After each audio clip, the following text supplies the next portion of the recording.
여러분 안녕하십니까? 보안 강화 및 컴플라이언스 대응을 위한 접속 통제, 계정관리 거버넌스 최적 활용법 웨비나 진행을 맡은 이양선입니다.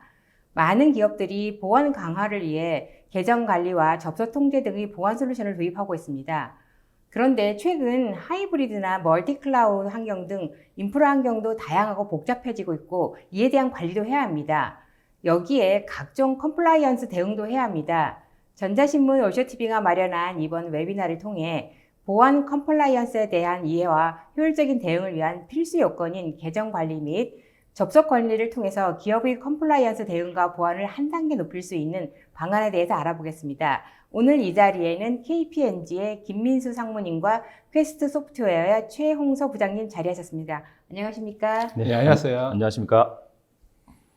예, 안녕하십니까? 저는 삼정 KPMG에서 사이버 보안 사업을 총괄해서 담당하고 있는 김민수 상무입니다. 이렇게 온라인상에서 여러분 만나 뵙게 돼서 반갑습니다. 예, 안녕하세요. 저는 캐스트 소프트웨어에서 계정 관련한 솔루션의 컨설팅을 담당하고 있는 최용소라고 합니다. 만나서 반갑습니다. 네, 오늘 웨비나는 퀘스트 소프트웨어와 또 KPMG가 함께 진행하신데요. 어떻게 이 자리를 마련하게 되신 건가요? KPMG는 잘 아시겠지만 컨설팅과 인증 관련한 전문 회사입니다. 그리고 캐스트 소프트웨어는 이제 솔루션을 제공해주는 이제 글로벌 회사고요. 결국 이제 시장에서 고수를 알아본다. 그래서 서로 어쨌든 컨설팅을 하게 되고 결과적으로 결과가 나오면은 실제 기업에서는 컨설팅에 대한 결과로서 대응을 하기 위해서는 솔루션이 필요하게 되는데요. 그때 가장 적합한 솔루션은 국내에서 캐스트가 제공하고 있는 솔루션이 돼서 서로 윈윈할 수 있는 좋은 기회가 돼서 저희가 이 웨비나를 준비하게 됐습니다. 네, 감사합니다. 오늘 강의는 어떻게 진행될지 두 분께 간략한 소개 부탁드립니다. 네, 첫 번째로 제가 보안 컴플라이언스와 권한관리 대응 방안에 대해서 설명을 드릴 텐데요. 회계법인이라 그러면 이제 회계감사나 IT 경영 자문을 하는 회사로 알고 있는데요. 실제로 회사의 리스크 관리를 하고 있는 그 리스크 중에 가장 큰 보안에 대한 컴플라이언스도 관리를 하고 있습니다. 그리고 보안 컴플라이언스 중에 가장 중요한 권한관리에 대해서도 설명을 드리도록 하겠습니다. 예, 저희 그 퀘스트에서는 저희가 가지고 있는 솔루션을 통해서 어떻게 효율적으로 컴플라이언스를 대응할 수 있는지 설명을 드리고요. 퀘스트가 가지고 있는 솔루션이 가지고 있는 특징, 그리고 글로벌하게 어떻게 컴플라이언스를 대응하고 있는지에 대한 그런 것들을 설명드리도록 하겠습니다. 네, 감사합니다. 이번 웨비나는 약 50분 정도 발표가 진행된 후에 10분의 Q&A 시간을 갖도록 하겠습니다. 시청자 여러분들께서는 웨비나가 진행되는 동안에 궁금하신 사항을 채팅창에 질문해 주시면 됩니다. 보내주신 질문은 강의 진행 후에 선별해서 컴플라이언스 및 컨설팅에 대해서는 김민수 상무님께, 그리고 솔루션 관련 질문은 최용서 부장님께 질문을 드리고 답변을 들어보겠습니다. 그리고 웨비나에 참여하시고 설문을 작성해 주신 분과 좋은 질문을 남겨주신 분을 추첨하여 경품도 보내드리오니 많은 참여 부탁드립니다.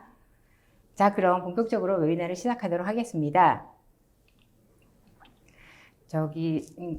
좀 많은 분들이 KPMG 하게 되면 삼정회계법인 하면서 이렇게 글로벌에서도 유명한 회계법인으로 많이 알려져 있는데요. 뭐 컨설팅이라든지 혹은 또 보안 서비스적인 측면에서는 다소 좀 생소하다라고 생각하시는 분들도 계실 것 같아요. 간단한 소개 부탁드립니다. 네, 삼정 KPMG에 대해 설명을 드리도록 하겠습니다. 앞서 사회자께서 말씀하신 것처럼 삼정회계법인 또는 삼정 KPMG는 회계사들만으로 구성된 집단으로 알고 계신 분들이 있는데요. 실제 전 세계에도 20만 명이 넘고요. 한국에도 4천 명 정도의 전문가들이 모여 있습니다. 그 4천 명 중에 절반 정도는 회계사라고 보시면 되겠고요. 나머지 절반은 경영 컨설팅과 IT 컨설턴트로 구성원으로 이제 이루어져 있다고 보시면 되겠습니다. 간단하게 한국에 있는 삼정회계법인, 삼정 KPMG에 대해 설명을 드리도록 하겠습니다. 보시는 바와 같이 왼쪽 아래에 이제 회계 부문, 그리고 세무 부문, 그리고 재무라고 되어 있는데 실제는 이제 M&A, 딜 컨설팅이라고 합니다. M&A 부문, 그리고 컨설팅 서비스로 구성이 되어 있고요. 저희 이제 보안 컨설팅을 하는 조직은 컨설팅 부문에 속해 있다라고 보시면 되겠습니다. 네. 회계법인이 무슨 보안 컨설팅, 사이버 보안 서비스를 하느냐라고 현장에서 제가 지금 15년째 계속 듣고 있는데요. 실제로 사이버 보안, 그러니까 정보 보호라고 예전에 불렀죠. 정보 보호 컨설팅의 시작은 재무 시스템, 재무 데이터가 들어가 있는 재무 시스템에 대한 보안 관리를 하면서부터 어떻게 보면 보안 컨설팅이 시작되었다고 보시면 되겠습니다. 그 보안 컨설팅 중에서도 최근에 여러 가지 IT 기술의 변화, 디지털 트랜스포메이션, 여러 가지 4차 산업혁명 이렇게 부르고 있죠. 그런 변화에 따라서 이제 보안 컨설팅의 명칭도 사이버 보안 서비스로 바뀌었고요. 왼쪽에 나와 있는 파란색 박스와 같이 보안 컴플라이언스, 그리고 사이버 보안, 보안 전략 크게 3개의 영역에 저희는 컨설팅을 제공하고 있습니다. 그 중에서도 가운데 2번, 3번이 최근에 저희가 주력하고 있는 서비스인데요.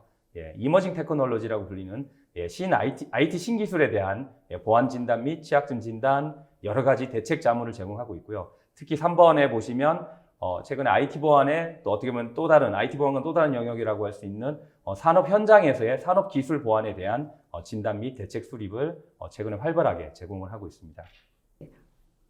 이 KPMG가 보안 서비스도 굉장히 기술력을 많이 탄탄하게 쌓고 계신다는 소식이 반가운 소식인데요. 사실 최근에 보안 이슈는 IT 보안 영역에 국한되지 않고 여러 다양한 영역으로 그 위험이 확산되고 있습니다. 그렇다면 조직의 보안 관리 전략도 바뀔 것 같은데요. 어떤 방향으로 전환되고 있습니까? 네, 최근에 사실 코비드 사태 이후에 많은 부분들이 변화되고 있는데요. 그 중에서도 IT 리스크와 관련된 내용이 상당히 많이 변하고 있습니다. 흔히 이제 IT 리스크라고 한다면 그냥 보안 사고, 해킹 사고 또는 시스템이 어떤 장애를 일으켜서 접근하지 못하는 이 정도로 생각하실 수 있는데 이제 사이버 비즈니스와 리얼 비즈니스의 어떤 영역 구분을 하자면 이제 영역 구분도 되지 않을 뿐더러 어떤 영역에서는 사이버 비즈니스의 영역이 훨씬 큽니다. 비즈니스 규모가 훨씬 크죠. 그러다 보니 코비드 사태 이후에 사이버 비즈니스에 대한 중요도가 되게 많이 요구가 되어 있고요. 그러면서 이미 그 미국에서는 2014년부터 KPMG가 지금 보시는 바와 같이 장표도 보고서도 발간을 했었는데요. 경영진이 사이버 시큐리티에 대한 위험 인식에 참여해라라고 요구를 하고 있습니다. 지금 보시는 장표는 ACI라고 하는 이제 감사위원회라고 보시면 돼요. 한국에서는 이사회라 불리죠. 이사회가 직접 사이버 보안과 관련된 위험을 챙기라라고 하는 숙제들입니다. 크게 6가지로 저희가 분류를 해놨는데요. 우리 이사회라고 하면 흔히 되게 이제 경력 많으시고 또 어떻게 보면 이 업계의 전문가들께서 이 회사가 일을 잘하는지 안 하는지 투명한지 아닌지 이런 것들을 검토하고 지적을 하는 그런 어떻게 보면 회의체라고 보시면 되겠는데요. 거기서 위험 관리도 지금 보안 위험 관리도 하고 있습니다. 간단히 한번 살펴보면 사이버 공격으로부터 보호해야 될 우리 회사의 중요 정보가 뭐가 있는지도 식별을 해라라는 거고요. 이사회가 그걸 CEO에게 요구를 해야 됩니다. 두 번째가 그럼 그러한 정보 보호 위협을 사전에 인지 가능한 우리 회사의 프로세스라든지 시스템이 있는지 또는 그걸 갖추라고 CEO에게 요구를 해야 되고요. 세 번째가 사이버 공격의 위험 수준에 대해서도 결정을 해서 앞으로 대응을 해라. 그러니까 밑에 나와 있는 것처럼 보안 사고라든지 또는 보안에 대한 어떤 모니터링, 그리고 마지막으로 지속적으로 개선할 수 있는 프로그램까지도 만들어서 CEO가 회사에 구축을 해라라고 요구하고 있습니다. 네, 사실 최근에 정부에서 디지털 뉴딜 정책을 내세워서 데이터 산업 등 디지털 시대를 앞서가기 위한 본격적인 투자를 하겠다고 천명했는데요. 자, 이런 상황에서는 사이버 보안의 역할이 매우 중요할 것 같습니다. 지적적인 변화가 있다면 어떤 것들이 예상될까요? 네, 방금 말씀드린 내용과 앞에서 말씀드린 이제 이사회에서 챙겨야 될, 경영진이 챙겨야 될 내용을 한번 묶어서 한번 이런 질문을 던져봤습니다. 그러니까 우리 보안팀, 우리 정보보호 조직은 회사의 이사회나 경영진이 요구하는 핵심 정보 보호라든지 어떤 또는 복잡한 어떤 측정 항목에 대해서 어떻게 관리를 하고 있는 것인가라는 질문이 되겠는데요. 저희는 이 질문의 내용을 줄여서 GRC라고 부릅니다. 뒤에 보면 GRC에 대해 상세하게 설명을 한번 드릴 예정인데요. 지금 코비드 사태 이후에 모든 인프라에 대해서 디지털화를 하고, 그리고 우리가 일반 사용자가 제출한 개인정보에 대해서도 이제는 규제를 좀 완화해서 되게 복잡하게 좀 묶어놨던 여러 가지 규제들을 풀어서 활용을 하라라고 요구를 하고 있죠. 그렇지만 기업의 정보보호 조직 입장에서는 보안 사고가 나지 않도록 안전하게 보호해야 될 책임이 있겠죠. 오른쪽에 보시는 데이터 삼법 관련된 정보보호 의무라든지 또는 보안 취약성 진단이라든지 개인정보를 수탁해서 관리하고 있는 회사들에 대한 점검이라든지 또는 뭐 여러 그룹사들이라면 그룹의 지주사에서 요구하는 보안 감사에 응해야 된다든지 이런 것들에 대해서 아주 제대로 관리를 하지 않으면 그러니까 그 GRC를 제대로 운영하지 않으면 쉽지 않은 그런 상황에 놓였다고 보시면 되겠습니다. 앞에서 말씀드린 것처럼 GRC에 대해서 한번 다시 정의를 해보면 저희 KPMG가 정의한 내용이지만 같은 회에도 똑같은 내용으로 들어가 있습니다. 제가 한번 읽어보도록 하겠습니다. GRC라고 한다면 조직의 거버넌스, 리스크, 그리고 컴플라이언스 프로세스를 비즈니스 전략에 맞추고 그리고 이 비즈니스 전략에 부합하도록 활동하고 난 뒤에 그 회사가 성과를 직접적으로 내야 되고 그리고 지속 가능한 경영을 하도록 만들어주는 접근법이라고 할 수가 있겠습니다. 그렇지만 이 GRC를 이제 우리는 사이버 시큐리티상에서 적용을 해야 되는 그런 이제 시대에 직면해 있다고 보시면 되겠고요. 그런 내용을 간단하게 하나의 장표로 KPMG가 그림을 그려봤는데요. 위에 있는 그림을 보시면 좀 이해가 되실 것입니다. 왼쪽에 나오는 회사의 미션, 회사의 전략 뭘까요? 이것은 회사는 돈을 벌기 위해서 사실은 설립이 되었겠죠. 이익을 창출하기 위해서 만들어졌고요. 그리고 이익 창출뿐만이 아니고 회사에 여러 가지 밸류 있는 활동을 하면서 제일 오른쪽에 나와 있는 바와 같이 리질리언스, 그러니까 회사가 지속 가능하도록 또는 어떤 문제가 발생하더라도 회복 탄력성을 보유할 수 있도록 도와주는 것이 GRC라고 할 수가 있겠습니다. 이 GRC는 가운데 있는 자전거 이렇게 바퀴처럼 돌아가는데요. 크게 4가지 요건들을 가지고 운영을 하라고 되어 있습니다. 첫 번째가 거버넌스와 조직에 대한 운영, 두 번째가 전사적으로 얼마나 보증할 수 있는 엔터프라이즈 어슈런스라고 표현하는데요. 보증할 수 있는 수준에 도달하느냐. 이 내용들이 이제 우리가 오늘 다룰 컴플라이언스와 관련된 주된 내용이 되겠고요. 그리고 아래가 보안에 대한 컬처와 직원들의 행동, 그리고 마지막으로 보안 리스크의 관리라고 볼 수가 있겠습니다. 이렇게 보안 활동을 GRC를 관점으로 구현을 하면서 비즈니스 성과도 내고 이 GRC에 대한 측정도 가능해야 되고 그 이후에 비즈니스 성과와 함께 컴플라이언스에 대한 통합적인 보고까지 이루어질수록 하는 것이 사이버 GRC의 기본 프레임워크라고 할 수 있겠습니다. 그러면 이렇게 생소한, 지금은 생소하다고 할 수 있겠지만 앞으로 2, 3년 후면 이제 많은 회사들이 이 사이버 GRC를 구축을 할 텐데요. 이 GRC 구축의 성공 요인은 무엇이냐고 많은 분들이 물어봅니다. 위에 적혀 있는 것 같이 비즈니스와 GRC 간에 전략적으로 연계된 프레임워크 구축이 필요합니다. 아무리 GRC 또는 사이버 GRC가 잘 구축이 되더라도 GRC 비즈니스 전략에 부합하지 못한다면 조직들이 이용을 하지 않는 것이죠. 그래서 보통 우리나라에는 정보보호 포털이라는 이름으로 많은 사이버 GRC가 구축이 되어 있는데 실제로 3년, 길게는 5년 정도 이용하고 나면 이용률이 확 떨어지는 그런 단점들이 있습니다. 그래서 보시는 바와 같이 첫 번째 단계에서는 이 회사의 전략적인 영역까지도 해서 비즈니스 전략과 부합하는 보안 전략을 수립을 하고 그에 부응할 수 있는 프로세스 설계를 하고 그리고 마지막으로 단계적으로 어떻게 할지 로드맵까지 개발하는 1단계 그리고 두 번째로 실무 차원에서 사용할 수 있도록 매뉴얼까지도 단계까지 구현할 수 있는 지표라든지 또는 어떤 통제 항목의 단계별 구축이라든지 그리고 실제 운영이 될 수 있는 시스템으로 구현하는 2단계 그리고 마지막으로 자동화, 그리고 전사적인 구현, 그리고 향후 이 보안 GRC의 내용들을 빅데이터 분석까지도 활용할 수 있는 실무 차원의 최적화 단계, 3단계로 이해하면 되겠습니다. 네, 기업에서 필요한 GRC에 대한 중요성, 그리고 또 구축에 성공하기 위한 단계별 전략도 말씀해 주셨는데요. 그렇다면 향후에 이것을 구축하기 위해서는 또 아무래도 이런 컴플라이언스에 어떻게 대응하느냐가 중요할 것 같은데요. 향후에 강화된 대표적인 보안 컴플라이언스 제도가 있다면 어떤 게 있을까요? 네, 제가 최근에 요구되고 있는 어떤 보안 컴플라이언스들 또는 최근에 많이 활용하고 있는 보안 컴플라이언스를 간단하게 좀 정리를 해봤습니다. 왼쪽이 주로 국내에 있는 보안 컴플라이언스들이고요. 오른쪽에 있는 내용이 해외에서 최근에 많이 요구되고 있는 보안 컴플라이언스 또는 보안 표준이 되겠습니다. 한국의 내용들을 보시면 행정안전부에서 관리하고 있는 개인정보보호법, 정보통신기반보호법, 그리고 과기정통부의 정보통신망법, 그리고 금융 쪽의 신용정보보호법과 전자금융감독규정 등이 항상 언론에 오르내리고 그리고 항상 또 조직에서는 관리하는 데 애를 먹고 있는 내용들이 되고 있고요. 그 아래 ISMS와 같은 보안 인증들이 있습니다.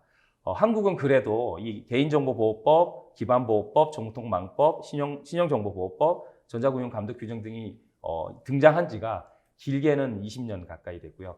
짧아도 10년 정도 된 상태입니다. 그리고 매년 개정이 되거나 업데이트가 되어서 나왔죠. 그러다 보니 IT 또는 보안을 담당하시는 분들한테는 상당히 익숙한 내용인데요. 오른쪽에 나와 있는 지금 보시는 뭐 여러 가지 잘 많이 들어보셨죠? GDPR이라고 하는 유럽의 개인정보보호 규제, CCPA는 최근에 나온 GDPR 이후에 나온 미국의 캘리포니아의 개인정보보호법이라고 보시면 되겠습니다. LGPD는 또 그 이후에 나오는 브라질의 개인정보보호법이라고 보시면 되고 그 아래 나와 있는 내용은 중국의 네트워크 안전법, 사이버 안전 등급이 되겠습니다. 이 내용들은 최근 3년 내에 다 발효가 되었고 이제 구체적인 어떤 실현할 수 있는 가이드라인을 만들고 있는데요.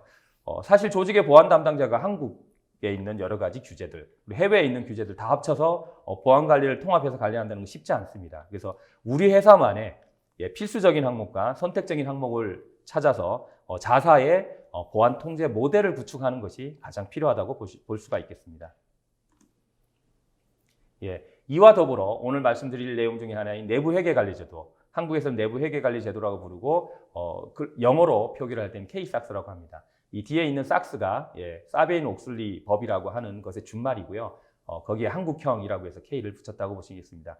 간단하게 내부 회계 관리 제도를 요약해서 설명드리자면 아까 말씀드린 것처럼 우리 회사를 운영하는 모든 이제 숫자와 관련된, 그러니까 돈과 관련된 정보, 재무 정보라고 할 수 있겠죠. 이 재무 정보는 흔히 SAP 또는 ERP라 불리는 SAP 같은 시스템에 재무 시스템에 들어가 있는 정보들이 되겠고요. 이 재무 시스템에 들어가 있는 정보들이 옛날로 치자면 회계 장부에 기록된 숫자들이잖아요. 이 데이터들이 훼손이 되거나 또는 부정확하게 관리가 된다면 우리 회사의 재무 시스템이 투명하게 경영이 되지 않는 것이죠. 그래서 이 재무 시스템에 대해서 투명하게 경영해야 된다는 의무를 부과하고 그리고 잘 되고 있는지를 감시하는 제도가 내부 회계 관리 제도라고 보시면 되겠습니다.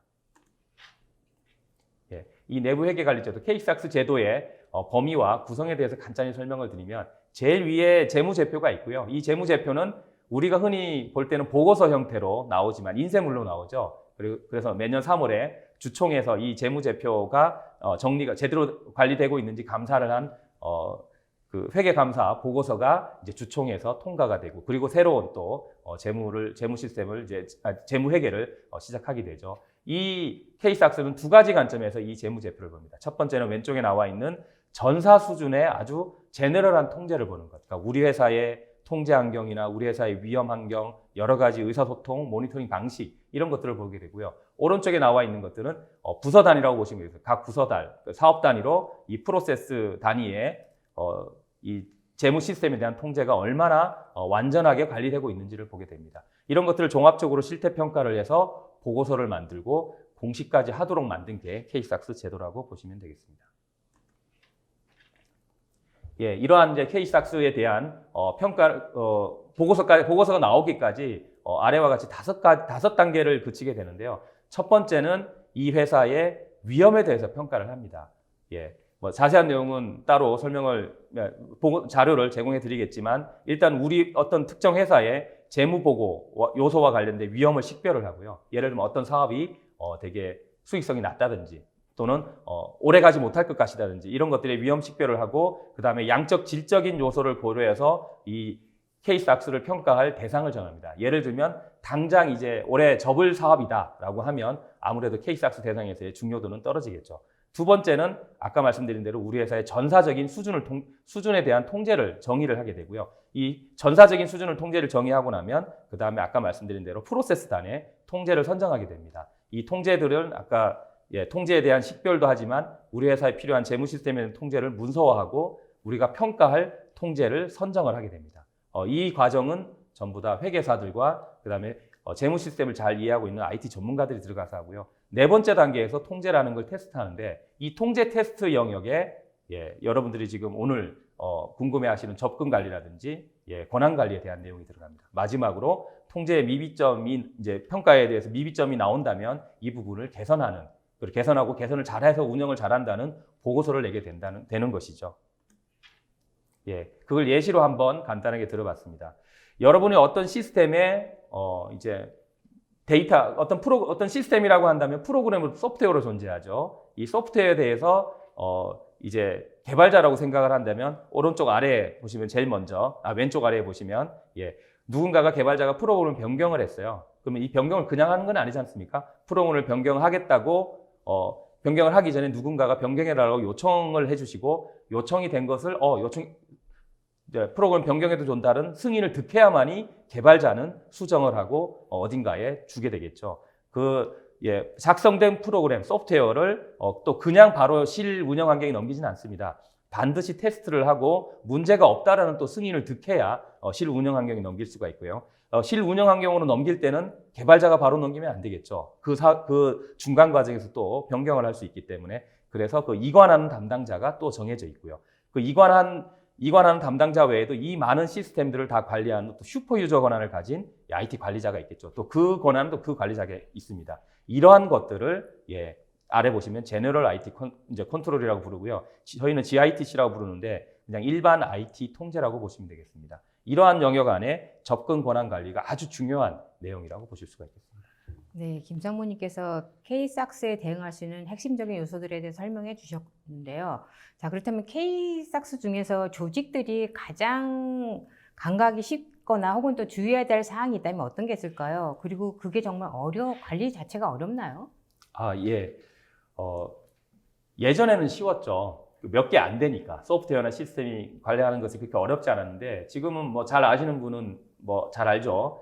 어플리케이션이나 시스템이 수십 개가 아니고요. 수백 개, 수천 개가 대부분의 조직에서 돌아갑니다. 이런 것들에 대해서 인증 관리를 하고 권한 관리를 하는 것은 상당히 어렵습니다. 그 내용에 대해서 제가 여러분들이 좀 익숙하다고 할 수 있는 우리나라에 있는 IT 운영자, 개발자, 보안 담당자들은 익숙한 용어입니다. ISMS, 키사에서 관리해주고 있는 ISMS 인증, 최근에 이제 프라이버시, 개인정보가 추가돼서 ISP 인증이라고도 또 하는 영역이 생겼는데요. 이 ISMS-P 인증에 대한 통제 항목들을 가지고 한번 설명을 드리도록 하겠습니다. 이 ISP 인증은 온라인 매출 100억 이상인 규모의 회사들은 의무적으로 인증을 취득하고 유지해야 되는, 만약에 그렇게 하지 않으면 과태료 처분을 받는 그런 법률이라고, 법 제도라고 보시면 되겠습니다. 지금 보시면 아래에 보시면 크게 두 가지를 제가 가지고 왔는데요. 하나는 인증 및 권한 관리, 하나는 접근 통제입니다. 이 접근 통제 부분은 워낙 영역별로 구분이 되어 있기 때문에 오늘 다 말씀드리긴 좀 그렇고요. 오늘은 인증 및 권한 관리에 대해서 설명을 드리도록 하겠습니다. 제가 인증 및 권한 관리의 자동화라는 표현을 썼는데요. 실제로 앞에서 말씀드린 것처럼 정말 많은 시스템과 많은 데이터가 오고 가는 세상에서 이 인증 권한 관리를 사람이 수작업으로 관리할 수 없습니다. 예전에는 계정 하나를 생성을 하면 계정 하나 만들고 새로 슈퍼 어드민이 만들고 거기에 누구누구 담당자 이름 쓰고 목적 뭐뭐 이렇게 쓰는 엑셀로 관리를 처음에는 했습니다. 근데 하루에도 큰 회사들은 수십 명이 입사하고 퇴사를 하고요. 수백 개의 소프트웨어가 생성됐다가 사라지기도 합니다. 이런 데서 이 가장 중요한 접근을 위한 가장 중요한 사용자 계정 관리를 수작업으로 할 수는 없으니까 자동화 관리가 필요하다고 해서 제가 사례들을 가지고 왔고요. 아래 나와 있는 사례들은 실제로 정부로부터 ISMS-P 인증 심사를 받을 때 결함으로 지적된 내용들이고요. 오른쪽에 나와 있는 내용은 그 해결 방안들을 말씀을 드리는 내용입니다. 이 내용과 함께 자동화의 필요성에 대해 설명을 드리도록 하겠습니다. 사례 2를 한번 읽어볼까요? 어떤 개인정보 취급자는 정말 회사 내에서 상당히 중요한 권한을 가지고 있죠. 이 취급자가 휴가, 출장, 본가 등에 따른 업무 백업을 사유로 공식적인 절차를 안 거치고, 그러니까 사적으로 개인정보 취급자에게 지정되지 않은 어떤 사람에게 계정을 알려주고 할 수도 있겠죠. 나 휴가 가니까 네가 이것 좀 처리 좀 해줘, 이렇게 할 수가 있습니다. 이럴 경우에 어떻게 될까요? 법적으로 이렇게 되면 안 되는 거죠. 개인정보 취급자는 목록을 만들어서 관리하라고 되어 있거든요. 그래서 사용자 계정에 대해서 아무에게도 발급해주면 안 되지만 이보다 더 큰 일은 이 사람이 다른 부서로 전배를 갔을 경우에 계정을 어떻게 해줄 것인가라는 건데, 오른쪽에 보시면 전보, 퇴직 등 인사이동 발생 시 지체 없이 접근 권한의 변경 또는 말소를 하라고, 이건 법에서 명시하고 있는 내용입니다. 그리고 이제 행위는 계정을 삭제하거나 비활성화시키는 걸 포함하는 것인데요. 자, 아까 예를 들면 삼성전자라고 할까요? 어떤 회사를 특정지어서 죄송합니다. 어떤 큰 전자회사가 있다면 이 회사에 하루에 얼마나 많은 사람들이 입사를 하고 퇴사를 하며 또는 다른 부서로 이동을 할까요? 정말 많겠죠. 이 계정들 사람이 일일이 손으로 관리하는 건 사실상 불가능합니다. 자동화 없이는 무결성이 없다라고 볼 수가, 저희가 보장을 해줄 수가 없는 것이죠. 다음 내용을 한번 보도록 하겠습니다. 사용자 식별, 그러니까 유저 아이디에 대한 식별과 관련된 내용입니다. 이것도 두 번째 내용을 한번 읽어볼게요. 정보 시스템. 우리가 흔히 이제 예전에는 정보 시스템이라고 불렀죠. 지금은 그냥 인프라 이렇게 부르기도 하는데, 서버나 네트워크나 데이터베이스나 또는 보안 장비 등이 있습니다. 이러한 정보 시스템에 대해서 계정 현황을 확인한 결과 처음에 애초에 공급한 제조사가 제공하는 기본 관리자 계정을 하나도 고치지 않고 그대로 쓰고 있다고 하더라. 예를 들면 뭐 루트 123, 루트 123 이런 식으로 쓰고 있다라는 거죠. 이럴 경우에 이제는 많이 아셔서 이렇게 안 하시지만 그래도 예전의 시스템들 가보시면 이렇게 되어 있는 경우 상당히 많습니다. 그래서 오른쪽에 보시면 시스템이 사용하는 운영 계정은 일반 사용자가 사용하지 못하도록 제한을 해야 되는데 일반 사용자가 유추해가지고 쓸 수도 있는 거지 않습니까? 옛날에 이거 어드민이던데 이렇게 사용할 수도 있습니다. 또는 시스템 설치 후에 제조사 또는 판매사의 기본 계정이나 시험 계정은 제거되거나 추측이 어려운 계정으로 변경해서 사용하라고 있는데 요즘같이 클라우드를 많이 쓰는 시대에 클라우드의 상에서 하루에 500대, 1000대의 서버가 새로 생성됐다가 사라지기도 하는 시대에 이 계정들을 어떻게 다 관리를 하겠습니까? 하다 보면 처음에 설치된 그 벤더에서 제공하는 계정이 바로 들어갈 수도 있지 않습니까? 이런 것들을 다 일일이 수작업으로 관리할 수 없기 때문에 역시 자동화로 가야 되는 이유라고 할 수가 있겠습니다. 세 번째, 비밀번호 관리입니다. 여러분들 앱이나 인터넷 뱅킹 이용할 때 패스워드 뭐 이렇게 입력하면 몇 자리 이상을 해라 또는 더 복잡하게 해라 또는 특수 문자를 꼭 넣어라 이런 식의 경고가 뜨면서 패스워드를 되게 어렵게 관리하는 경우가 있죠. 그리고 뭐 조그만 앱을 들어가도 60일이 지나면 패스워드 바꿔야 됩니다라고 경고창이 뜨기도 하는데 여러분들의 인터넷 뱅킹 계좌라든지 또는 중요한 앱에 대한 계정은 아주 이렇게 패스워드 관리를 잘 하시는데 대부분 조직에 가보면 자기 PC, 자기가 사용하는 계정에 대한 패스워드는 웬만하면 쉽게 만들어서 까먹지 않거나 쉽게 입력하기 위해서 하는 경우가 있습니다. 이런 것들도 사실은 하루에 수백 명 또는 수천 명의 사람이 로그인을 하는데 이 아이디에 대한 패스워드가 쉽게 되어 있는지 또는 아직 이제 그 패스워드를 변경해야 날짜가 며칠 안 남았거나 또는 오버했는지 이런 것들에 대해서도 이제 일일이 사람이 쫓아다니면서 할 수가 없는 거죠. 그렇다고 또 개인한테 다 맡기기에도 좀 보안 담당자 입장에서 걱정이 되죠. 그래서 이것들에 대한 비밀번호 관리도 자동화해야 될 필요가 있겠습니다. 이런 관점에서 아까 앞에서 말씀드린 슈퍼유저, 슈퍼유저라고 한다면 특수계정이라도 우리가 부르는데요. 아까 PAM과 관련된 뒤에 나오겠지만 PAM과 관련된 내용이 되겠습니다. 이러한 것들에 대한 권한 관리는 뭐 다른 일반 유저보다도 훨씬 중요한데 근데 대부분 보면 이러한 특수 계정에 대해서 접근하는 사람이 사용하는 사람이 몇 명 없다 보니 오히려 계정에 대한 권한이라든지 또는 패스워드 관리를 잘 하고 있지 않는 경우가 있습니다. 이런 경우에도 마찬가지로 누군가가 시스템이 수백 개가 있으니 수작업을 하지 않고 자동화시킬 필요가 있다고 볼 수가 있겠습니다. 마지막으로 접근 권한에 대한 검토가 되겠습니다. 아무리 패스워드 관리를 잘하고 권한 관리를 잘하면 권한 관리를 잘한다고 하더라도 우리가 놓치는 부분에 대해서 한번 부여한 권한이 잘 모르고 있는 경우도 있겠죠. 누군가가 쓰고 있는데 이런 경우를 대비해서 접근관을 주기적으로 모니터링하고 오남용되지 않도록 보호해야 될 필요가 있는데 이 부분마저도 시스템 숫자가 늘어나면서 자동화되어서 관리될 필요성이 있습니다. 여기까지가 제가 준비한 내용이고요. 네, 인증 권한 관리의 자동화 중요성 잘 들었습니다. 자, 이번에는 제가 최 부장님께 질문을 드려보겠습니다. 사실 퀘스트 소프트웨어는 국내에서는 토도와 같은 DB 관리 툴이라든지 아니면 백업이나 복제 제품들이 많이 알려져 있는데요.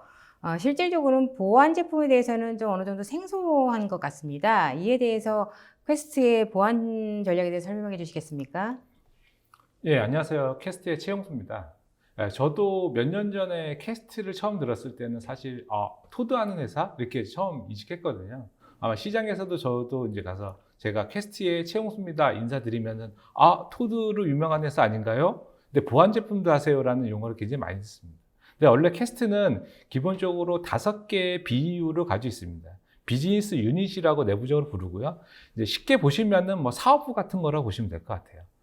그래서 국내에서 주로 하고 있던 사업은 이제 아까 얘기한 토드 같은 이제 데이터베이스 관련은 저희 내부적으로는 IM이라고 부르고요. 그 다음에 쉐어플렉스나 넷볼트처럼 이제 복제나 아니면은 백업을 해주는 영역은 데이터 프로텍션 영역으로 있습니다. 그래서 국내에서는 2가지 BU가 세이지가 됐고요. 저희가 작년부터 해서 새로 추가된 영역이 첫 번째는 엔드포인트 보안 영역. 저희 쪽에서는 유니파이드 그다음에 엔드 유저 매니지먼트라는 영역이 있고요. 두 번째는 MS 관련한 플랫폼 관련한 영역. 그래서 저희 쪽 내부적으로는 마이크로소프트 플랫폼 매니지먼트 영역이 있습니다. 그리고 오늘 이제 설명드릴 영역은 IAM이라고 합니다. 근데 이거를 저희가 퀘스트의 IAM이라고 하지 않고요. 얘는 브랜드를 가지고 있습니다. 그 브랜드가 원 아이덴티티라고 되어 있고요. 그 가운데 보시면은 약간 이제 하늘색으로 되어 있는 게 원 아이덴티티입니다.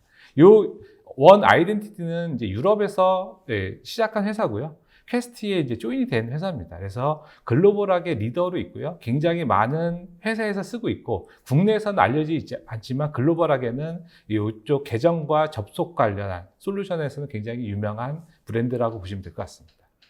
네, 방금 IAM이라는 용어를 사용하셨는데요. 이 IAM이 이번 웨비나와는 어떤 관계가 있는지 소개 부탁드립니다. 저희가 IT를 하게 되면은 용어만 알아도 이제 반응한다라는 얘기가 있죠. 이제 지금 보시면은 굉장히 많은 용어들이 좀 생소한 용어들이 나올 텐데 IAM을 간단하게 설명을 드리겠습니다.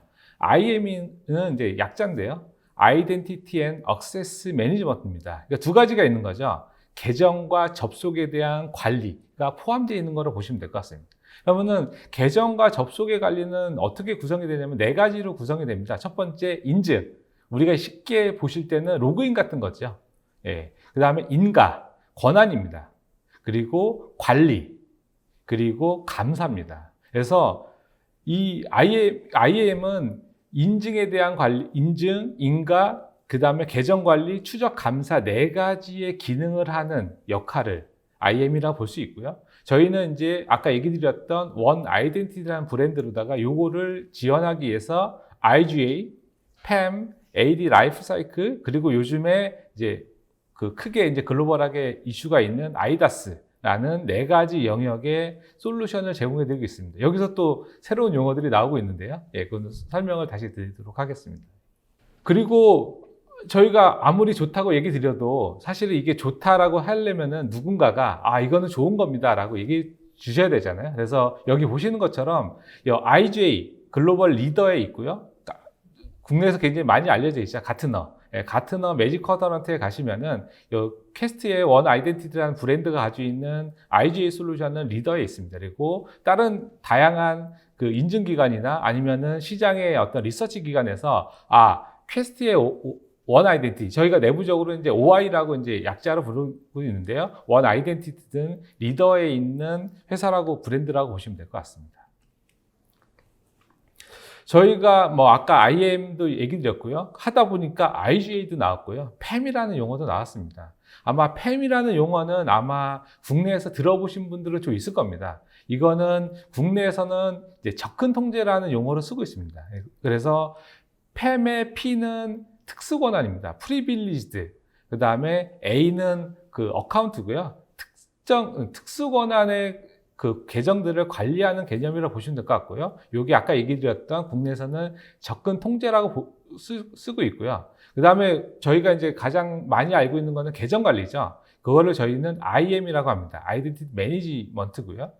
여기에 가버넌스가 추가된 게 IGA입니다. 그래서 IGA는 Identity Governance and Administrator의 약자라고 보시면 될 것 같습니다. 그런데 저희가 아까 IAM을 얘기 드릴 때 Identity and Access Management라고 얘기 드렸잖아요. 이 Access Management의 Access는 두 가지의 Access가 있습니다. 첫 번째는 일반 사용자 계정에 Access가 있고요. 두 번째는 굉장히 높은 권한을 가지고 있는 아까 얘기한 Privileged라는 특수 계정에 대한 관리가 있는데요. PAM은 우리가 좀 더 관리를 잘해줘야 되는 특수 계정에 대한 액세스를 하는 게 PAM이고요. 일반적으로 계정 관리에서 일반 사용자의 액세스 매니지먼트를 한다고 보시면 될 것 같습니다. 그래서 IAM은 이 두 가지를 가지고서 6개, 저희가 이제 라이트라고 되어 있는데요. 6개의 라이트를 보장해 두는 겁니다. 예를 들어서 DB 관리자가 DB 관리에 만약에 제가 지금 현재 봤더니, A라는 사용자가 DB에 필드가 있는데 얘를 A를 B로 바꿔줘야 돼요. 충분하게 이렇게 필요성이 있고, 그거를 권한을 가진 사람이 우리가 새벽 시간이 아니고 업무 시간에, 우리가 봤을 때는 충분하게 올바른 시간에 접속해서 수정할 수 있게를 개런티를 해주는 거예요. 그래서 누군가가 허용되지 않은 사용자나 아니면 허용되지 않은 접속이나 허용되지 않은 데이터를 임의로 다 변경하는 것을 방지해주는 개념이 IAM이 가지고 있는 역할이라고 보실 수가 있습니다. 네, IAM에 대해서 잘 들었는데요. 오늘 웨비나 주제 중에 하나가 컴플라이언스거든요. 네. 그러면 이 IAM이 이 네. 컴플라이언스 대응을 어떻게 하는지 설명 부탁드립니다. 사실 국내 아니면 해외에 아까 이제 김미수 상무님도 얘기 주셨는데 굉장히 많은 컴플라이언스들이 있습니다. 그 중에 국내에서 조금 관심 있으신 것들은 보통 이제 PCI DSS, 이제 요거는 이제 국제 컴플라이언스죠. 그 다음에 아까 얘기드렸던 ISMP가 있고요. 최근에는 이제 개인정보와 관련해서 이제 GDPR도 관심이 좀 있으시죠. 그리고 은행에서 해야 되는 스위프트, 그다음에 헬스케어, 병원에서 해야 되는 하이파, 그리고 오늘 저희가 주로 그 메인으로 두고 있는 삭스, 여기에 K를 붙인 K삭스가 주요한 컴플라이언스입니다. 굉장히 많죠. 그리고 내용도 들어가서 보시면은 굉장히 어렵습니다. 그 개념적인 내용들도 많고요. 근데 이것들을 쭉 저희가 컴플라이언스 대응의 핵심 단어들을 쭉 보면요. 첫 번째 계정, 권한, 패스워드, 로그인, 모니터링, 그다음에 승인, 분리, 감사 같은 것들이 쭉 나옵니다. 이것들을 하기 위해서는 아까 얘기 드린 것처럼 계정 관리와 접속 관리가 대부분의 컴플라이언스, IT에서 요구되는 컴플라이언스를 만족하기 위한 가장 큰 두 개의 축이라고 보실 수가 있고요. 그리고 계정 관리가 발전된 거버넌스, 그 다음에 접속 관리, 저희가 얘기한 접근 통제보다 조금 더 발전한 접속 관리, PAM 두 가지가 보안 대응의 핵심이라고 볼 수가 있습니다. 네, 보통 기업들은 계정 관리를 많이 사용하고 있는데요. 이를 통합 계정 관리라고 부르기도 합니다. 네, 그런데 지금 생소한 단어 하나가 지금 있는 것 같은데요. IGA라고 말씀하셨습니다. 그럼 이 IGA는 어떤 역할을 하는 겁니까? 저희가 타이틀 이렇게 뽑아봤습니다. IGA Beyond IAM. 사실 IAM은 어떻게 보면은 운영적 측면이 강합니다. 아까 이제 김민수 상무님이 얘기해 주신 것처럼 기존의 매뉴얼을 자동화하는 개념이 IAM입니다. 예를 들어서 A라는 사용자가 회사에 입사를 했다라고 하면은 A라는 사용자가 사용할 계정을 보통 인사DB에 만들고요. 만들어진 인사DB에서 각각의 사용할 시스템에 자동으로 다 계정을 생성해 주거나 권한의 변경들을 관리해 주는 겁니다. 이게 IAM인데 이렇게 하다 보면 이제 문제가 생기는 것들이 있습니다. 예를 들어서 A라는 사용자가 부서 이동이 발생했는데 A라는 사용자가 기존에 있는 권한이 있을 수도 있고요. 새로 부여될 권한이 부여받아야 될 권한이 있는데 이게 진짜 이 사람한테 줬을 때 적합한지를 평가하기가 어려운 겁니다. 이런 것들을 해주기 위해서 나타난 것들이 가버넌스 역할이고요. 이 가버넌스가 추가된 게 IGA라고 보시면 될 것 같습니다. 그래서 IGA는 첫 번째 right people, 그 다음에 어떤 그들이 원하는 방식, 다양한 그 접속 방식이 있을 거고요. 그 다음에 올바른 접속, 그 다음에 올바른 리소스에 올바른 시간에 어떤 우리가 봤을 때는 올바른 가버넌스를 할 수 있게 해주는 역할이라고 보시면 될 것 같아요. 그래서 기존의 글로벌하게는 IAM은 약간 올드한, 레가시한 영역으로 됐고요. 최근에는 모든 계정이라는 것들은 가버넌스가 포함된 IGA. 그래서 저희가 아까 얘기 드렸던 같은 언어 다양한 그 리서치나 평가기관에서 평가를 할 때는 계정 관리보다는 IGA라는 영역으로다가 평가하고 있다고 보시면 될 것 같습니다.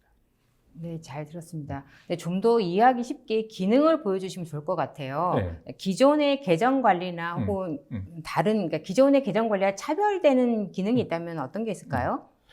보통 국내에서도 굉장히 많은 제가 볼 때는 대부분의 기업들이 계정 관리라는 그 시스템을 아마 운영하고 계실 텐데요. 계정 관리를 할 때 가장 큰 이슈는 문제점들은 커스터마이징이 너무 많아진다는 겁니다. 이 계정을 통합해야 될 대상 시스템들이 많아지고요. 이런 대상 시스템들이 추가되거나 삭제되거나 변경될 때 계속해서 사람이 개입해야 되는 문제들이 있기 때문에 요즘의 계정 관리, 아까 얘기한 가버넌스의 가장 첫 번째는 자동화입니다. 그래서 커스터마이징을 최소화시켜서 이미 빌트인된 모듈을 통해서 계정을 통합하는 그 기능이 첫 번째 요구되는 기능이고요.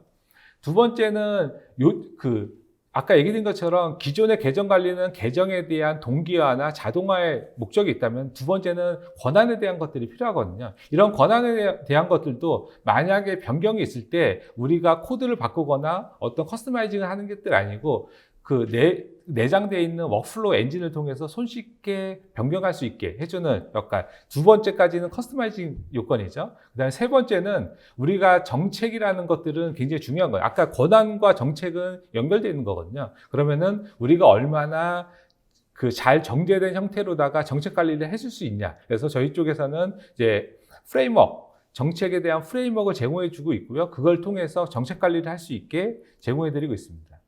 그리고 SOD라 해서 이 사람이 진짜 우리가 적합한 권한을 획득할 수 있는지에 대한 그 정의를 할 수 있고요. 그래서 만약에 A라는 그 권한을 가진 사람은 B라는 권한을 가질 수 없다라고 저희가 설정해 놓으면은 A라는 권한을 가진 사람이 B라는 권한을 가질 수 없게 권한을 할당하는 시점에 얼러팅을 주는 것들, 이런 것들이 쉽게 보시면 SOD라고 부르는 직무 분리라고 보실 수가 있습니다. 저희가 이제 KPMG 쪽에서 컨설팅도 하고 계시고 인증도 하고 계신데, 인증을 하는 사람이 컨설팅을 하는 것도 말이 안 되죠. 이거는 위배가 되는 거라고 보시면 돼요. 그러면은 제가 인증을 할 때 이 사람이 컨설팅을 했는지를 미리 룰을 세팅해 놓으면은 아예 시스템에서 할당할 수 없게 하는 거라고 보시면 될 것 같고요. 그 다음에 컴플라이언스 룰 제공 및 관리는 저희가 이렇게 많이 있어도 사실은 우리가 이거를 일일이 확인하는 건 굉장히 어렵습니다. 그래서 내부적인 룰 엔진을 가지고서 우리가 팔리시들을 만들어 놓으면은 우리가 얘기 드렸던 다양한 컴플라이언스들을 자동으로 분석해서 이렇게 보시는 것처럼 대시보드화해서 보여주는 겁니다. 그래서 회사 내부에 있는 내부적인 컴플라이언스가 있을 수 있고요. 외부에 컴플라이언스가 있을 수 있고요. 이거를 통해서 우리 쪽에 회사의 컴플라이언스가 어떻게 만족되고 있는지를 손쉽게 가시성 있게 제공해주는 대시보드. 그리고 저희가 컴플라이언스 중에 현재 가장 키로다 얘기 드리는 K-SAX의 핵심은 회계관리 시스템이고요. 보통 대부분의 회사에서 회계관리는 SAP를 통해서 관리하고 있습니다. 그러면은 우리가 K-SAX 컴플라이언스를 만족하려면 가장 첫 번째는 SAP의 계정과 권한을 얼마나 잘 통제하고 있냐가 핵심이 될 거고요. 이런 것들에 대한 것들을 최근에 이제 IGA라는 솔루션들은 이런 서드파티 아니면 웰노운 그 프로덕트, 솔루션들을 얼마나 잘 연계할 수 있냐가 큰 핵심이라고 보실 수 있습니다. 네, 퀘스트의 계정 관리 솔루션에 대한 설명 네. 잘 들었고요. 자, 이번에는 접근 통제 부분에 대해서 알아보겠습니다. 앞서 설명하실 때 PAM 또는 PAM이라고 네. 이렇게 말씀하신 것 같은데요. 이 접근 통제와 PAM에 대한 개념에 대해서 설명 부탁드리고요. 더불어서 퀘스트 소프트웨어의 PAM이 가지는 특징에 대해서도 말씀해 주십시오. 저희가 이제 앞에 Next Gen PAM이라는 용어를 썼는데요. 아까 얘기 드린 것처럼 PAM이라는 거는 Privileged Account Management입니다. 그래서 우리가 많은 계정들이 있는데요. 만약에 시스템의 서비스를 중지시키거나 아니면 사용자의 비밀번호를 리셋할 수 있는 것들은 굉장히 높은 권한의 계정들이거든요. 이런 것들은 일반 계정보다 좀 더 높은 레벨의 관리가 필요하다라고 해서 나온 게 PAM이라는 개념입니다. 이거를 아까 얘기해 드린 것처럼 국내에서는 PAM이라는 용어 대신 이제 접근 통제라는 용어로 많이 쓰고 있고요. 저희가 이제 얘기 드리는 Next Gen PAM은 여기 보시는 것처럼 5가지의 이슈가 있습니다. 첫 번째, easy to deploy.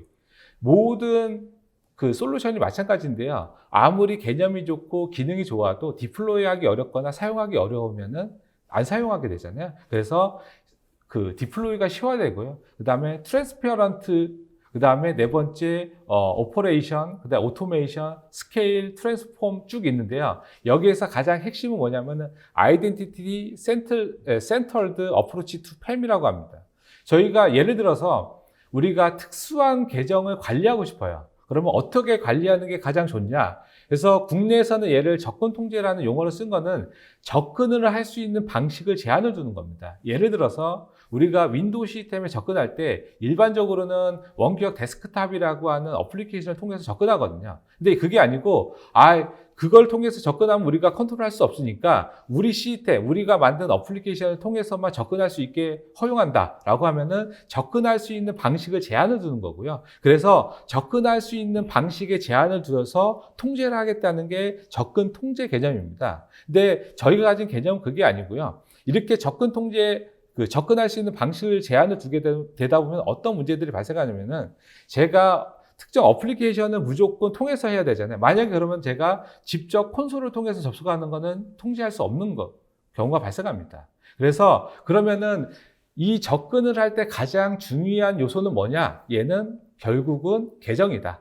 계정을 가지고 있지 않으면은 콘솔을 통해서 접근하던, 웹을 통해서 접근하던, 아니면은 원격을 통해서 접근하던 어떤 형태의 접근도 우리가 통제할 수 있겠구나라고 해서 나온 개념이 여기에 보시는 Identity Centered Approach to PAM입니다. 예를 들어서 저희가 기존의 그 접근 통제를 예를 들면은 기존의 접근 통제는 주로 프락시 게이트웨이 방식이라 해서 프로토콜 레벨로 통제를 하게 되어 있습니다. 그래서 이 접근 통제가 지원하는 것들은 프로토콜에 제약이 있습니다. 그래서 가장 일반적으로 컨트롤하는 프로토콜은 첫 번째 RDP. 우리가 윈도우 시스템에 접근하는 원격 데스크탑이라고 하는 윈도우 시스템에 접근하는 프로토콜이고요. 그다음에 보통 이제 텔넷 SSH. 이거는 보통 네트워크 장비나 아니면은 리눅스, 보통 콘솔 모드의 운영체, 유닉스 같은 데에 접속하는 프로토콜입니다. 얘를 통해서 접근을 통제하는 겁니다. 그래서 얘는 특정 네트워크를 통한 접속만을 통제할 수 있고요. 우리가 지원하는 프로토콜만 할 수 있습니다. 근데 만약에 예를 들어서 아까 얘기 드린 것처럼 우리가 만든 굉장히 중요한 시스템이 있어요. 우리가 현재 가상화 환경을 만들었고요. 우리가 웹 시스템 하나 만들었습니다. 웹 시스템에서는 그 가상화에 있는 서비스를 중지시킬 수도 있고 삭제시킬 수 있어요. 이거 컨트롤하고 싶다. 할 수가 없습니다. 그리고 만약에 아까 얘기했던 SAP를 쓰고 계시다. SAP에 대한 접근 통제를 하고 싶다. 이거를 기존에 가지고 계신 접근 통제를 하고 싶다. 할 수가 없습니다. 왜냐하면은 SAP가 쓰는 프로토콜은 여기에 해당되지 않기 때문이죠. 그래서 프록시 게이트웨이 방식으로 컨트롤할 수 있는 것들은 일반적으로 시스템에 대한 접근만을 통제하게 되고요. 근데 아까 얘기 드렸던 다양한 컴플라이언스들은 이제 시스템뿐만 아니고 어플리케이션 영역뿐만 아니고 비즈니스 영역까지의 어떤 전반적인 통제에 대한 니즈들이 생기고 있고요. 그래서 기존에 있는 프로토콜 베이스의 방식으로 접근 통제로는 한계가 있겠다라고 해서 나온 것들이 요 PAM이 저희가 얘기한 차세대 PAM이라고 보시면 될 것 같습니다. 그래서 차세대 PAM은 아까 얘기 드렸던 계정이라는 것들을 기준으로 해서 세 가지 영역으로 나눴는데요. 첫 번째는 계정에 대한 우리가 컨트롤해야 될 시스템에 대한 모든 계정에 대한 통제를 하게 되고요. 이렇게 통제된 계정을 만약에 접속할 때는 승인이라는 시스템을 통해서 되게 됩니다. 예를 들어서 제가 만약에 SAP를 운영하고 계시다라고 하면은 SAP에 있는 계정들을 저희가 다 시스템에다가 관리하게 됩니다. 그래서 제가 회계 담당자가 굉장히 높은 권한으로 회계 정보를 금액을 수정할 수 있을 정도의 높은 권한의 계정을 내가 접속해야 된다라고 하면은 회사에서 봤을 때는 이건 굉장히 리스크하니까 이런 접속이 있을 때는 부서장의 승인을 듣게라라고 하면 그때는 승인이라는 기반의 통제가 들어가게 되고요. 그리고 그 다음에 또 중요한 건 감사죠. 이렇게 모든 행위들은 다 기록이 남아야 됩니다. 그래서 누가 언제 어떤 계정으로 어떤 권한으로 접속했는지, 얼마나 접속했는지, 누가 그걸 승인해 줬는지 그런 것들, 그리고 실제 시스템에 접속해서 어떤 행위를 했는지를 다 남는 감사. 그래서 시스템 레벨에서 모든 계정을 관리하고요. 이거를 통해서 통제하고요. 그 다음에 모든 행위들을 감사하는 세 가지가 저희가 보는 넥스트젠 PAM이고요. 이거를 좀 풀어서 보면은 아이덴티티 중심의 PAM이라고 볼 수가 있습니다. 네, 차세대 PAM에 대해서 잘 들었는데요. 말씀하신 중에서 주요 영역 중에서 애널리틱스도 나오고 있는 것 같은데요. 이 애널리틱스는 어떤 걸 분석하고 있는 건가요? 저희가 최근에 많이 이슈가 되고 있는 게 머신러닝, 딥러닝, 빅데이터, 데이터 마이닝 굉장히 많은 것들이 있잖아요. 이런 것들의 가장 큰 거는 우리가 사전에 위협을 사전에 막을 수 없는 위협들이 있다는 겁니다. 걔는 결국은 데이터의 분석으로만 통해서 막을 수가 있는데 이 아날리틱은 동일한 겁니다. 만약에 저희가 아까 얘기 드린 것처럼 우리가 사람을 하고 계정, 패스워드, 권한을 굉장히 잘 관리하고 있어도 우리가 예측하지 못하는 접속을 통해서 위협이 발생할 수가 있거든요. 그래서 이 아날리틱은 사용자가 접속하는 패턴을 분석해서 위협인지 아닌지를 분석하는 겁니다. 가장 쉬운 예는 이 사용자는 항상 오전 9시부터 6시까지만 접속했는데 갑자기 새벽에 접속한 거죠. 최근 1년 동안 접속한 시간대가 아닌 접속 시간대에 접속하면 이거는 이상하다고 보는 겁니다. 그리고 두 번째는 우리가 사용자마다 패턴이 있습니다. 그래서 키보드를 입력하는 패턴도 틀리고요. 그래서 평소와 다른 패턴으로 키보드 입력을 했다. 그러면 이 사용자가 아닐 수가 있겠구나 라고 하는 것들이 아날리틱이라고 보실 수가 있습니다. 네, 최 부장님께서 이제 설명하시는 얘기를 들어보면은 퀘스트 소프트웨어는 IGA와 그다음에 팸 솔루션을 모두 제공하고 있는 것 같은데요. 이렇게 두 개의 솔루션을 동시에 제공하는 기업들이 많이 있나요? 글로벌하게는 좀 있습니다. 그래서 글로벌하게는 IGA와 팸을 해서 계정에 관련한 전문한 회사들이 있는데요.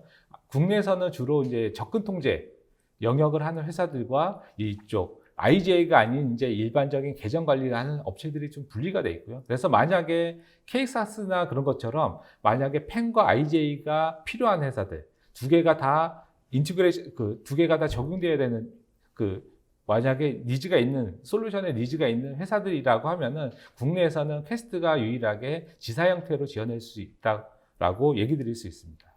네, 앞서 김상무님께서 KSAS라는 컴플라이언스에도 소개해 주셨는데요. 그러면은 소프트웨어 솔루션 중에서는 이 컴플라이언스에 대응할 수 있는 방법이 있나요?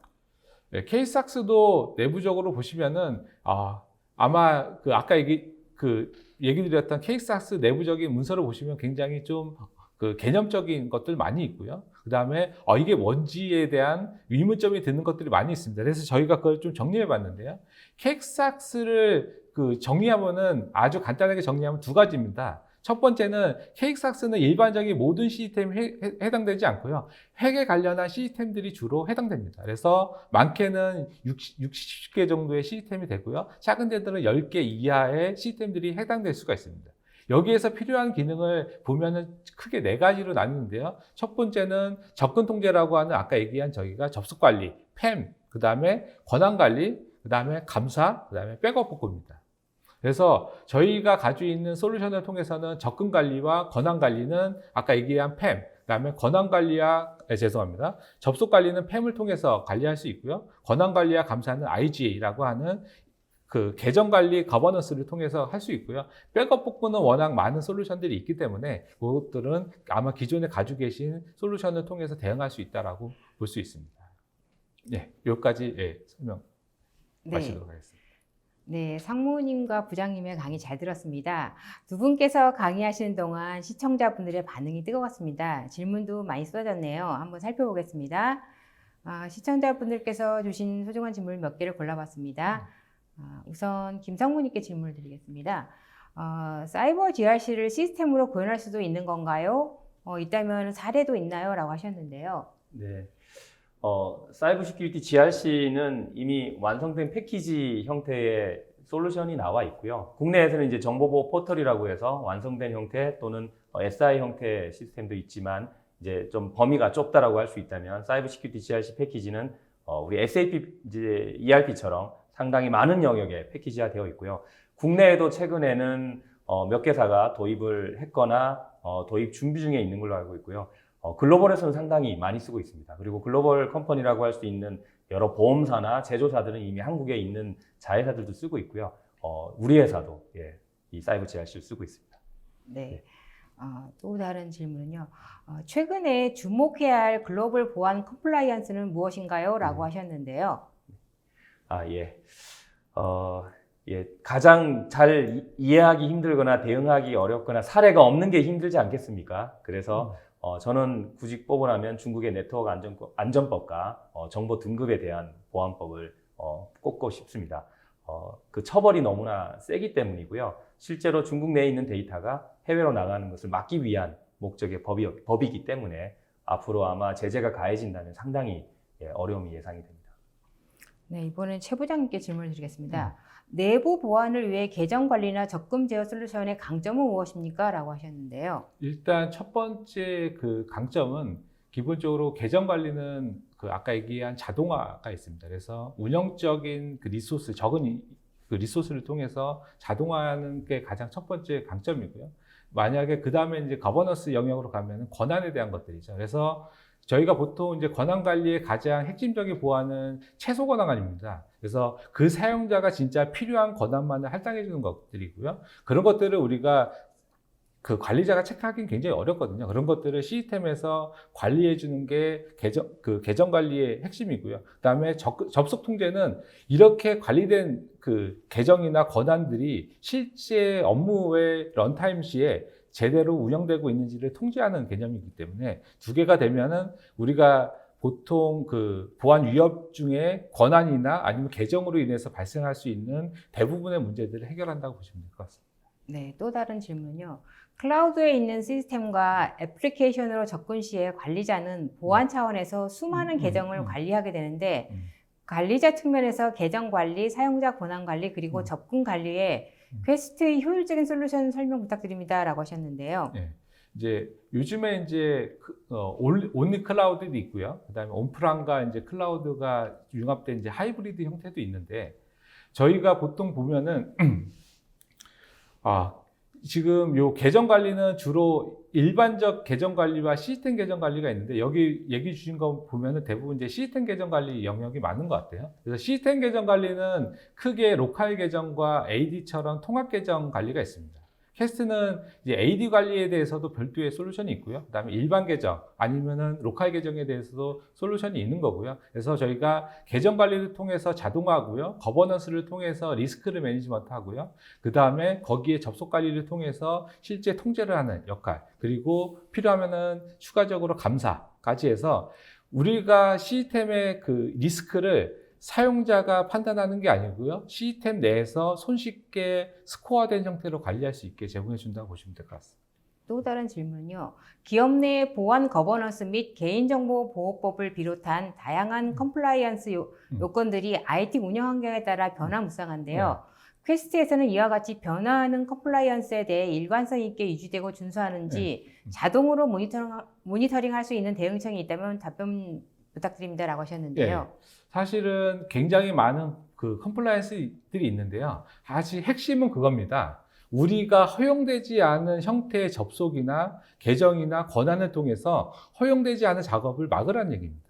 개인정보보호법도 개인정보가 돼 있는 것들을 우리가 유출되지 않게 막거나 아니면 허용되지 않은 사람이 시스템에 접근해서 유출할 수 있는 걸 막으라는 거고요. 그래서 기본적인 틀들은 변하지 않습니다. 근데 이것들이 계속 개정되는 것들은 아까 얘기 드린 것처럼 우리가 만약에 아까 얘기 드린 것처럼 접속을 통제하고 권한을 통제하고 있는데 이게 잘 되고 있는지를 감사하는 것들이 어려운 겁니다.